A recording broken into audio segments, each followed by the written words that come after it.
পাকিস্তানের হাতছাড়া হতে চলেছে পাক অধিকৃত কাশ্মীর। মোদি অমিত শাহের নেতৃত্বে এবার ভারতে জুড়তে চলেছে পাক অধিকৃত কাশ্মীর। ভারতের সঙ্গে মিশে যেতে চেয়ে বিশাল প্রতিবাদ মিছিল পাক অধিকৃত কাশ্মীরে। পাকিস্তানি সেনাদের অত্যাচারেও বন্ধ হচ্ছে না সাধারণ মানুষের মুখ। প্রবল বিদ্রোহীদের ঠেকাতে গত কয়েকদিনে পাক সেনার অত্যাচার মৃত প্রায় 10 থেকে 30 জন। অন্যদিক থেকে উঠছে ভারত সরকারের হস্তক্ষেপ করার দাবি। কিন্তু হঠাৎ করে পাক অধিকৃত কাশ্মীরে বিদ্রোহ কেন এত প্রবল হলো? কেন পিওকের মানুষ ভারতের হস্তক্ষেপের এমন জোরালো দাবি জানাচ্ছে? তাহলে কি খুব শীঘ্রই মোদি অমিত শাহের নেতৃত্বে ভারতের অংশ হবে পাক অধিকৃত কাশ্মীর? চলুন জেনে নেওয়া যাক ভূ রাজনীতির গভীরের গল্প। পাক অধিকৃত জম্মু ও কাশ্মীর এখন আগুন জ্বলছে। দীর্ঘদিন ধরে চেপে রাখা ক্ষোভ, অসন্তোষ আর হতাশা ফেটে পড়েছে রাস্তায়।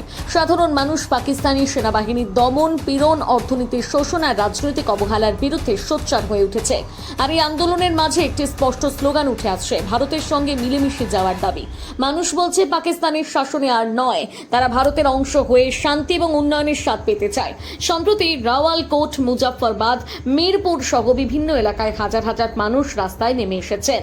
জয়েন্ট আওয়ামী অ্যাকশন কমিটির নেতৃত্বে শুরু হওয়া এই আন্দোলনে বিদ্যুৎ, পানীয় জল, শিক্ষা, চাকরি আর মৌলিক অধিকারের দাবি প্রথমে উঠলেও ক্রমশ তা রাজনীতিতে রূপ নিচ্ছে।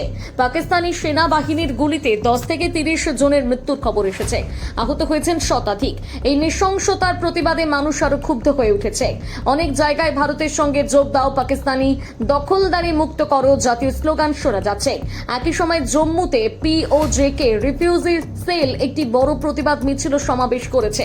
পাকিস্তানি সেনাবাহিনীর বিরুদ্ধে তীব্র ক্ষোভ প্রকাশ করে তারা ভারত সরকারের কাছে আবেদন জানিয়েছে পাক অধিকৃত জম্মু কাশ্মীরকে ভারতের সঙ্গে ফিরিয়ে আনার জন্য কার্যকর পদক্ষেপ নিল। শত শত উদ্বাস্তু পরিবারের সদস্যরা এই কর্মসূচিতে অংশ নিয়ে বলেছেন, আমরা নিজেরাই পিওজেকে থেকে এসেছি। সেখানকার মানুষের আর্তনাদ আমরা প্রতিদিন শুনছি। পাকিস্তানি সেনা তাদের উপর অত্যাচার চালাচ্ছে। এমন সময় হয়েছে ভারত সরকারের হস্তক্ষেপের।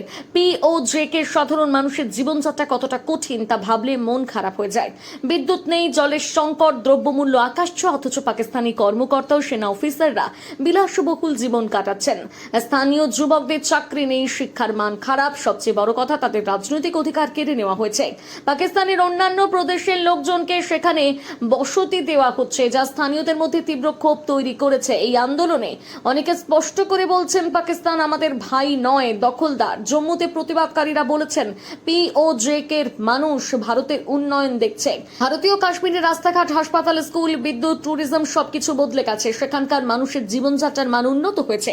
অথচ পিওজেকে একই সময়ে মানুষ অন্ধকারে বাস করছে। এই তুলনা তাদের আরো বেশি করে ভারতমুখী করে তুলছে।